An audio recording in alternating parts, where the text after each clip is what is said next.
అన్న ఫోన్ లేదు.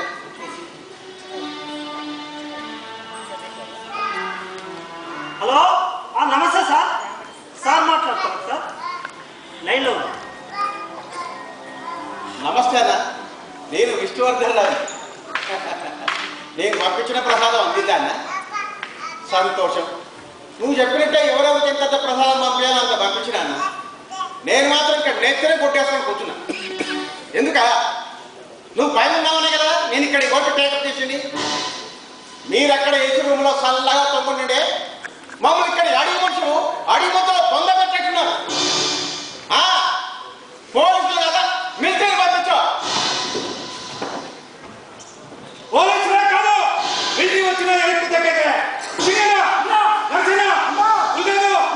ఈ అడుగులో పుట్టినం, ఈ అడుగులో పెరిగినం. పామన్నా పులేనా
రాజు కెమెరా జూమ్. నమస్తే, మీరు చూస్తున్న TV29. నా పేరు అనిల్. నిరంతరం సెన్సేషనల్ న్యూస్తో మీ ముందుండే TV29 ఈ రోజు కూడా అలాంటి ఒక గొప్ప సెన్సేషనల్ న్యూస్తో మళ్ళీ మీ ముందుకు వచ్చేసింది. మహానగరంలో మానవీయత తెలియని పులి, అరణ్యాల్లో ఉండాల్సిన పులి అపార్ట్మెంట్ల మధ్య. చూస్తూనే ఉండండి నిరంతర వార్తావాహిని TV29. మరి ఈ పులి ఏ అడవి నుండి పారిపోయి వచ్చిందో, లేక ఏ కోటీశ్వరుడు మచ్చిక చేసుకున్న పులి దారి తప్పి గతి తప్పి గల్లీలో దూరి, మరి ప్రజల అదృష్టమో లేక పులి దురదృష్టమో అది ఇక్కడున్న 20 ఫీట్ల గోడ వెనకాల ఇరుక్కుపోయింది. అవతల పెద్ద డ్రైనేజ్, యువతల 20 ఫీట్ల గోడ. సో అది ఎటు కదలేని పరిస్థితి.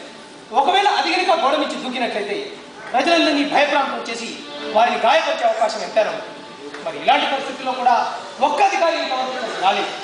మనకు తెలుసు, ప్రజల గోడు పట్టించుకునే అధికారం, ప్రజల బాధలు పట్టించుకునే అధికారులను మనం నిత్యం చూస్తూనే ఉన్నాం. ఈ ప్రాంతాన్ని క్లియర్ చేయండి.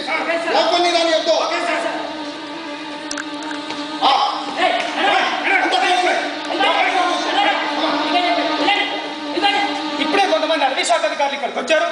మరి వారి మాటలను తెలుసుకుందాం, వారు పులిని ఏ విధంగా పట్టుకుంటారు. సార్ నమస్కారం సార్, మేము TV29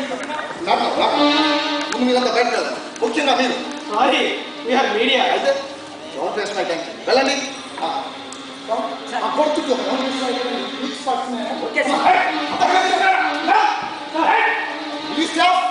మీరు పులి పట్టుకోవాలి.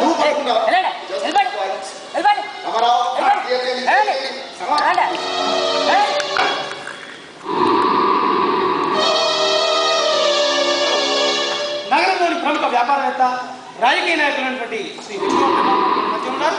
మరి వారి స్పందనతో వారి మాటలో నమస్కారం. నమస్కారం సార్. అసలు అడవుల్లో ఉండాల్సిన పులి జనావాసాల్లోకి ఎలా వచ్చింది, ఎప్పుడు వచ్చింది, దీనికి కారణాలు ఏమిటి? నేను ఇంతకుముందు చెప్పాను, ఇప్పుడు చెప్తున్నాను. మీరంతా అడవులను వదిలేసి జనజీవన స్రవంతిలోకి రావాలి. ఇక్కడ మీకు పునరావాసం కల్పిస్తామని ఈ సందర్భంగా మీకు తెలియజేసుకుంటున్నాను. అదే అదే అదే అదే పులులు జనజీవన స్రవంతిలో ఉండకూడదు, అవి అడవుల్లో ఉండాలి. అక్కడ వాటికి పునరావాసం కల్పిస్తామని ఈ సందర్భంగా మీకు మనం చేసుకుంటున్నాను. రిటైర్డ్ హైకోర్టు జడ్జితో కమిషన్ వేయి విషయాన్ని రాబట్టాలి. పులి యాక్షన్ వచ్చింది, ఎప్పుడు వచ్చింది, ఎందుకు వచ్చింది, ఈ విషయాలన్నీ తేల్చాల్సిన అవసరం ఉంది. అసలు ఫారెస్ట్ ఆఫీసర్లు నిద్రపోతున్నారా అని ఈ సందర్భంగా నేను ప్రశ్నిస్తున్నా. Thank you sir. Thank you sir. అది చట్టరీత్యా నేరం సార్. ఈ నేరాలు ఘోరాలు నాకు తెలుసులే కానీ ఇదిగో నీ ప్రసాదం నీకు పంపిస్తా, అవి నాకు పంపించు, వస్తా.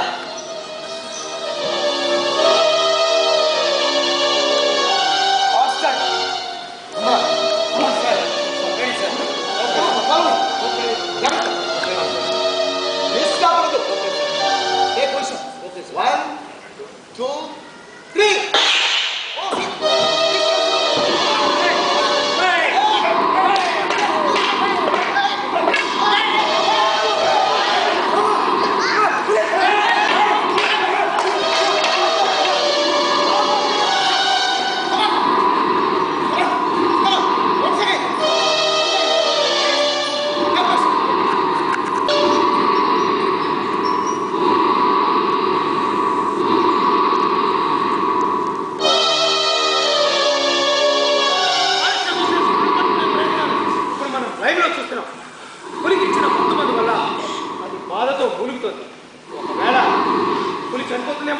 చావను.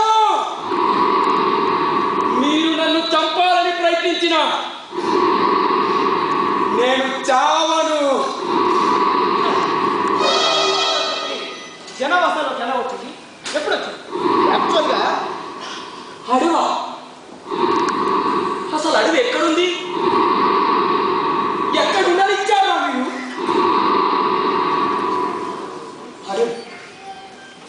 అడవి నా బాల్యపు గుట్టని, నా ఇల్లు, నా కోరికలు, నా కళల్ని తీర్చే బంగారు వెళ్ళిన అడవి.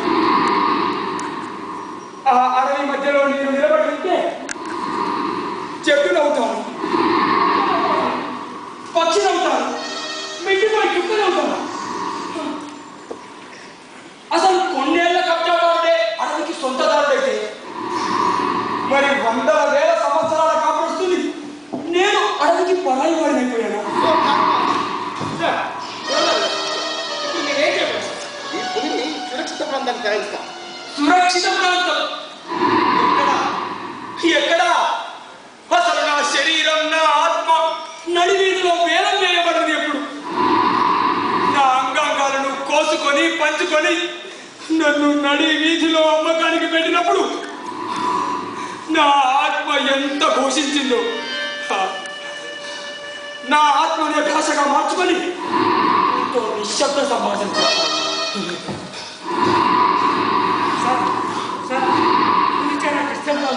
No problem. మొత్తం గమనిస్తుంది. అదిగా సార్, అటు చూడండి, మొత్తం ఎక్కువైనట్టుంది, ఢీలో పడిపోతుంది సార్. అసలు నా మీద నాకే సందేహం. నేను మృత జీవిన లేక జీవన్ముక్తున్నా? ఒరే, మీ జాతికి ఏమన్నా తెచ్చిన జాతీయ మృగాన్నినా నేను? నన్ను మీ దేశ ముఖ చిత్రంగా ముద్రించుకుంటున్నారు మీ నోట్ల కాగితాల పైన. మీ జాతి సంస్కృతి జల్లెడలో వచ్చి అడవి తల్లి జారిపోతుంది. ఆ తల్లి చుట్టూ నిశ్శబ్దాలు శవదారులు చేస్తున్నాయి. నా ఇల్లు ఎలా పెరిగిందో నాకు తెలియాలి. అసలు నా ఇల్లే చివరకు నా శ్మశానాన్ని కూడా నాకు దూరం చేసిన క్రూర మృగాలు మీరు. క్రూర మృగాలు మీరు. సార్, ఏంటంటే జూలో ఉంచితే క్షేమమే సార్. కొన్నాళ్ళు అబ్జర్వేషన్లో ఉంచి ఆ తర్వాత అడవిలో వదిలేద్దాం సార్. జూలో అక్కడ 6 అడుగుల ఇనుప బోనాలను పెట్టి నా స్వేచ్ఛను ఉరి తీసి నన్ను జీవచవంలా మార్చి కేరింతలు కొట్టే ఈ మానవ మృగాల చేతుల్లో ఆత్మలు ఇంకా చంపబడదు. ఆ పసిపిల్లల్ని చూసినప్పుడల్లా ఆశగా ఆ చిన్నారుల కళ్ళల్లో దీనంగా చూస్తూ మీరైనా మమ్మల్ని అర్థం చేసుకోగలరా అని అర్థిస్తాను. అవసరమైతే ఖర్చిస్తాను. ఆ చిన్నారులకు చెబుతాను. గత కాలపు మానవత్వపు విలువల గురించి, ఆ కాలపు మనుషుల త్యాగాల గురించి, ఆ కథలుగా చెబుతానమ్మా. గతాన్ని చూసి పాఠాలు నేర్చుకోమని చెబుతానమ్మా. అమ్మా అమ్మా అమ్మా అమృతాదేవి, అమ్మా నీ త్యాగం వృధా పోకూడదు అమ్మా, నీ త్యాగం వృధా పోకూడదు అమ్మా, పోకూడదు అమ్మా అమ్మా అమ్మా అమ్మా